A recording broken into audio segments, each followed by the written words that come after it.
एक ऐसे डोर की आवश्यकता होगी जो इस पर्वत की मथनी को चारों ओर से बांधने के बाद भी इतनी लंबी हो कि हम दोनों ओर से इसके सिरे को पकड़कर खींच सकें। उसमें इतनी शक्ति होनी चाहिए कि बार बार लगातार पर्वत पर घिसने के बाद भी दुर्बल ना हो और ना ही टूटे। आप दोनों ने बाहरी और शारीरिक गुण के बारे में तो बता दिया, पर जिसकी सबसे अत्यधिक आवश्यकता है उसका हृदय से पूर्ण रूप से शुद्ध होना। अन्यथा वो प्रभु के इस विराट रूप के सामने जा नहीं सकता। परंतु ऐसा कौन हो सकता है मुनिवर? पूरी सृष्टि में केवल एक ही प्राणी है जो इन सब गुणों से युक्त है, जो इस मथनी की डोर बनने के योग्य है।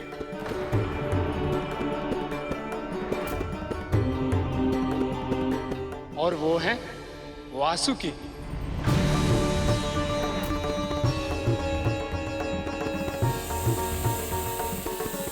वासुकी, मेरा भाई? नारद ने बिल्कुल सही कहा है शेष। इस कार्य के लिए वासुकी से अच्छी डोरी और कोई हो ही नहीं सकती। तुम्हें तो तुम्हारी तपस्या का फल मिल गया, इसलिए आज मैं और तुम एक साथ हैं। पर वासुकी आज भी अपने आराध्य के दर्शन की, उनके सामीप्य की प्रतीक्षा कर रहा है। महादेव ने कहा था शेष, इस मंथन का उद्देश्य समुद्र तल में छुपे रत्न पाना, देवी लक्ष्मी को लौटाना या अमृत पाना ही नहीं, जो भी पूरे मन से इस अनुष्ठान में अपना योगदान देगा, वह चाहे देव हो, मानव हो, दानव हो या कोई और प्रजाति, उसके हृदय की सबसे बड़ी इच्छा अवश्य पूर्ण होगी। तो क्या इस मंथन के माध्यम से महादेव और वासुकी का मिलन संभव है प्रभु? हाँ शेष, ये मिलन अवश्य होगा, पर कब और कैसे ये तो समय ही बताएगा।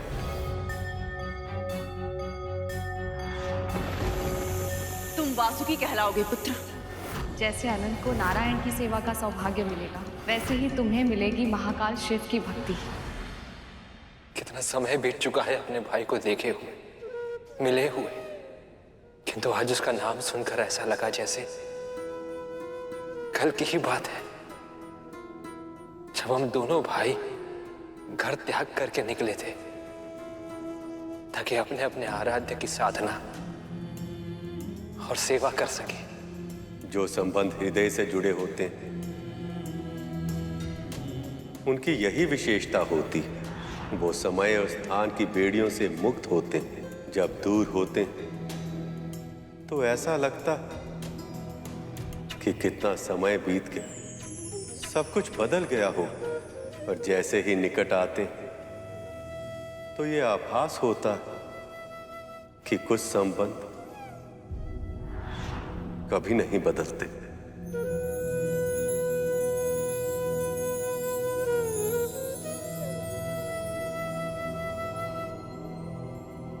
वासुकी ने वर्षों तक महादेव की तपस्या करके इतना तेज और बल अर्जित किया है कि वो इस कार्य को करने के लिए पूरी तरह से उपयुक्त हैं। सत्य वचन मुनिवर, सत्य वचन। फिर तो मैं शीघ्र ही जाके उन्हें यहाँ ले आता हूँ ताकि इस शुभ कार्य में और अधिक विलंब ना हो। हमने इस पक्षी के अंदर अहंकार की भावना को जगा दिया है, अभी स्वयं अपना पतन कर लेगा। वैसे भी जब से शेषनाग भैया ने मुझे वासुकी भैया के बारे में बताया है, उनके दर्शन करने के लिए मैं उत्सुक भी हूँ। जब वो यहाँ आए तो दर्शन कर लेना, क्योंकि मैं उसे लेकर आऊंगा यहाँ। तुम क्यों जाओगे देवराज? वासुकी मेरी तरह शिव भक्त है, उससे मिलने मैं ही जाऊंगा। जब तक आप दोनों तर्क वितर्क करके किसी परिणाम तक पहुंचेंगे, तब तक तो मैं उन्हें यहाँ लेकर भी आऊंगा। ये गरुड़ क्या कर रहा है? इसके स्वर में अब अपने बड़े भाइयों के लिए अपमान उभर कर आ रहा है।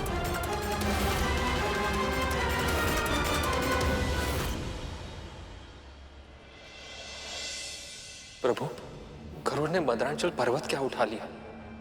इसका तो स्वर, भाव भंगिमा, हाव भाव सब कुछ ही बदल गया। किसी समस्या के समाधान को ढूंढने के लिए पहल करना अच्छी बात है, परंतु उसका प्रदर्शन करना अनुचित है।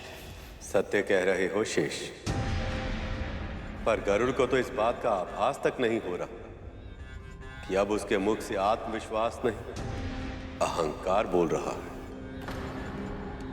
अब तो बस यही आशा है प्रभु कि कोई शीघ्र इसे इसकी भूल समझा दे।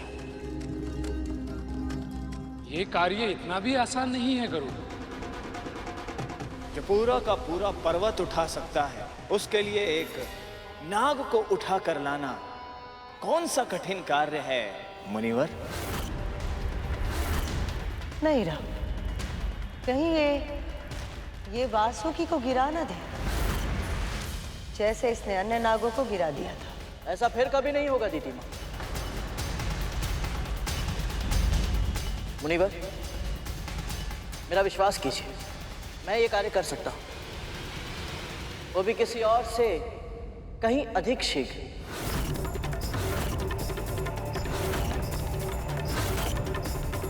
मंदराचल पर्वत को भले ही मैं यहां पर उठा कर लाया, परंतु इसे मथना तो देवता और दानव को ही है। गरुड़ तो अहंकार में डूबता ही चला जा रहा है। इसीलिए जब तक मैं डोरी यहां पर लाता हूं, तब तक आप सब मिलकर ये विचार कीजिए कि जिस पर्वत को आप सब मिलकर हिला तक नहीं पाए, उसे मथेंगे कैसे?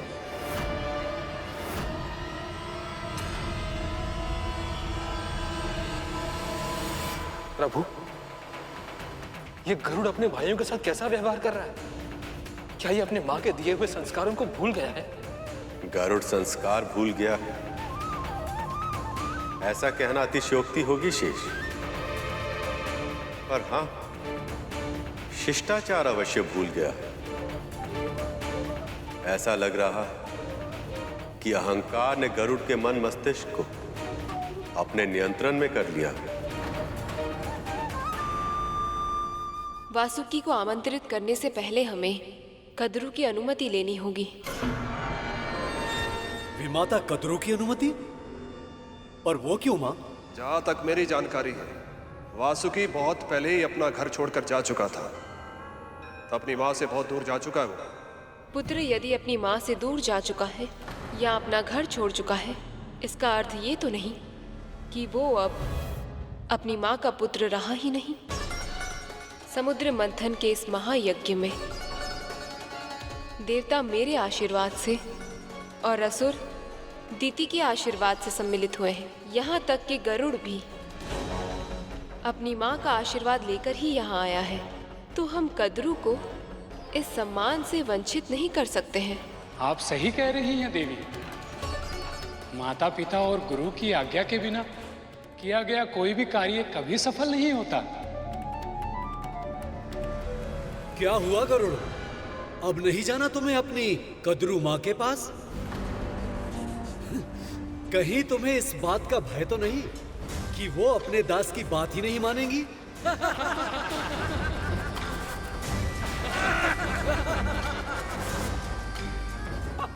नहीं देवराज, मैं अवश्य जाऊंगा।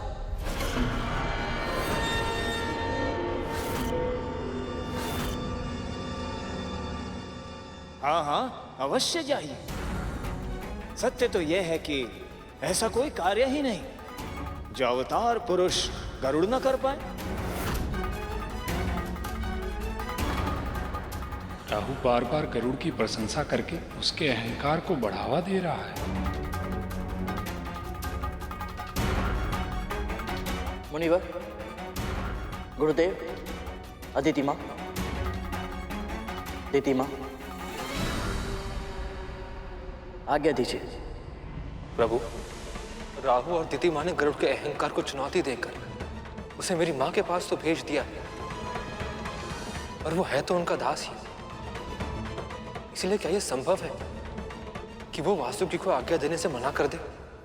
संभव तो है शेष,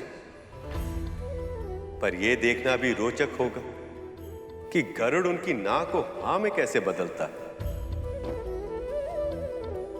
सत्य कहूं शेष, मुझे नहीं लगता कि गरुड़ इस बार अपने लक्ष्य में सफल हो पाएगा।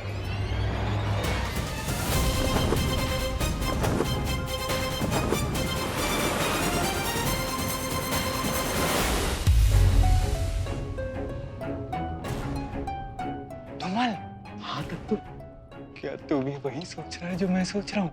हाँ तब तो जब से ये बाबा यहाँ आया है तब से तो पूरे महल का वातावरण ही बदल गया। हाँ हाँ, मैं भी यही सोच रहा हूँ। जब से अपनी आंखों से मैंने चमत्कार देखा है ना, मेरे मन में तो पूरे विचार आने ही बंद हो गए। हाँ, जब मैं माँ को, कालिया भैया और तक्षक भैया को विंता माँ और गरुड़ के विरुद्ध कुछ भी कहते सुनता हूँ, मेरे कानों से तो धुआं ही निकल जाता है। अरे मायावी बाबा है कौन?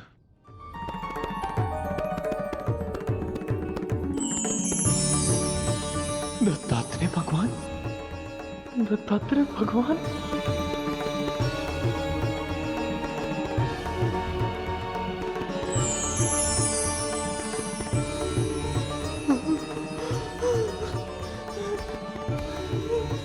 प्रणाम बाबा।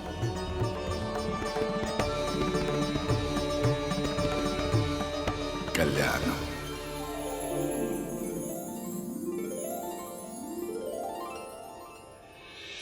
ये वास्तविकता है या कल्पना है?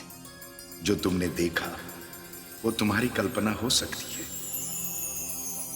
किंतु उससे वास्तविकता तो नहीं बदलती। और बाबा, आपने हम पापियों को दर्शन। चलो, तुम दोनों ने स्वीकार तो किया कि तुम दोनों पापी हो। अपने कर्मों को स्वीकार करना ही प्रायश्चित की ओर पहला पग है। तुम दोनों केवल अपने इस जन्म के कर्म देख रहे हो, किंतु मैं तो तुम दोनों के बीते हुए जन्मों का और आने वाले जन्मों का लेखा जोखा देखकर ही दर्शन दे रहा हूं। पर बाबा, अब इस कुटिया में प्रसन्न हूं, बहुत प्रसन्न। तुम दोनों को मेरे सुख की चिंता करने की कोई आवश्यकता नहीं है, किंतु एक बात का स्मरण रहे, मैं कौन हूं ये सत्य न तो तुम्हारी माता जी को और ना ही विंता को पता चलना चाहिए। मैं जिस उद्देश्य से यहां आया हूं, जब तक वो उद्देश्य पूरा ना हो जाए तब तक ये सत्य तुम दोनों को छुपा कर रखना होगा। जो आज्ञा बाबा। कल्याण।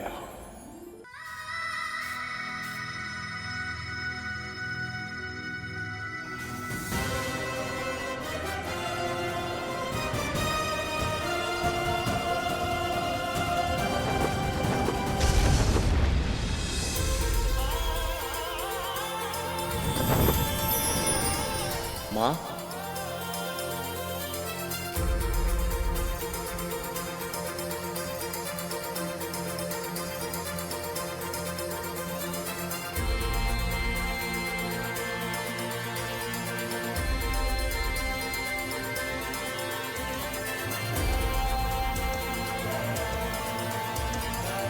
गरुड़,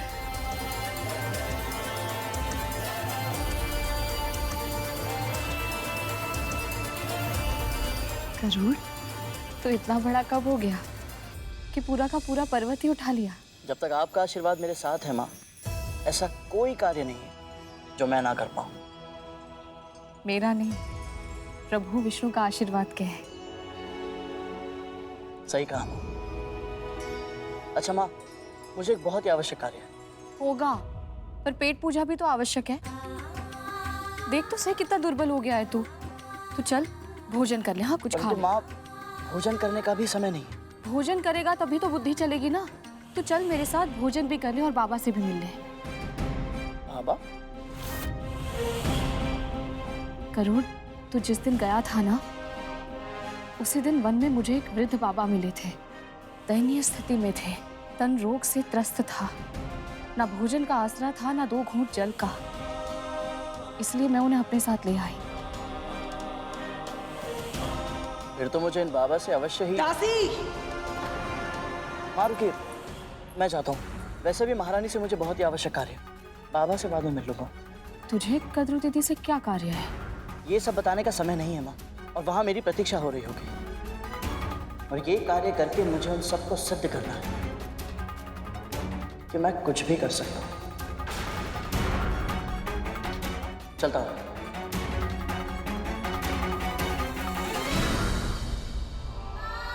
प्रभु के कार्य के लिए उत्सुक भी है और तत्पर भी। किंतु बाबा से एक बार मिल लेता तो उनका आशीर्वाद भी से मिल जाता। ये क्या प्रभु? गरुड़ ने गुरु दत्तात्रेय का आशीर्वाद नहीं लिया। यदि ले लेता तो हो सकता है कि वो एक कठिन कार्य पूरा कर पाता। गुरु दत्तात्रेय के दर्शन मिलना इतना आसान नहीं है शेष। जिसके मन में अहंकार का बीज पनप रहा हो, उसके पास तो उनकी छाया तक नहीं पहुंच सकती। अहंकार के बीज के कारण यदि वो इतने बड़े सौभाग्य से वंचित रह गया है प्रभु, तो न जाने अब आगे क्या क्या होगा। प्रभु, कोई तो उपाय होगा जिससे ये अहंकार टूट पाए। अवश्य, पर उस उपाय तक पहुंचने का मार्ग बहुत कठिन है। गरुड़ के साथ ये खेल नियति खेल रही है। केवल वही जानती कि गरुड़ इस कठिन मार्ग पर चल पाएगा या नहीं।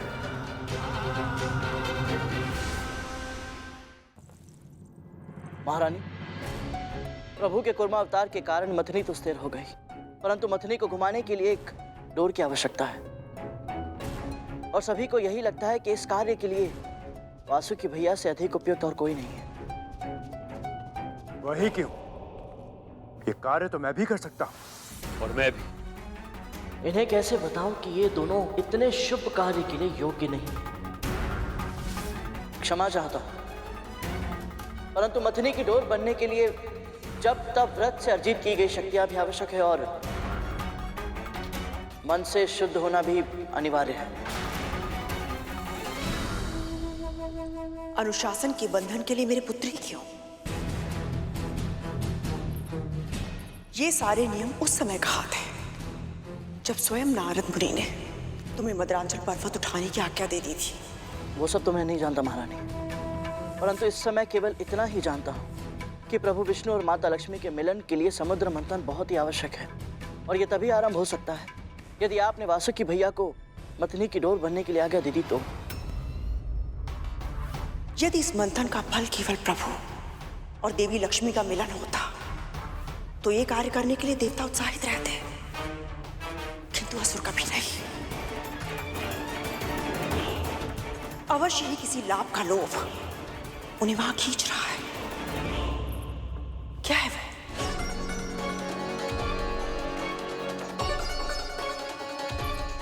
अब तो मां की तरह पुत्र भी सत्य छुपाने लग गया। मां ने कौन सा सत्य छुपाया महारानी? इतना अनभिज्ञ होने का स्वांग मत रच मेरे सामने। यहां आने से पहले तू अपनी मां से नहीं मिला? तूने स्वयं नहीं देखा कि वो किसी मार्ग के बूढ़े भिखारी को उठाकर मेरे महल में ले आई है? और आप अतिथि देवो भाव बोलकर उसे कुटिया से निकालने को तैयार नहीं है वो? मार्ग का भिखारी? परंतु मां ने तो। बातों में मत भटका, या तो साफ साफ बता दे कि मंथन का सत्य क्या है, या फिर अमृत भी प्राप्त होगा इस मंथन से।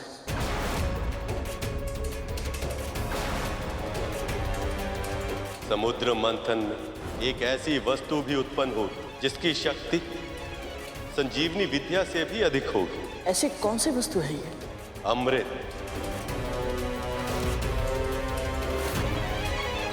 समुद्र मंथन से एक ऐसी वस्तु प्रकट होगी जो किसी और उपाय से पाना असंभव है, और वो है अमृत।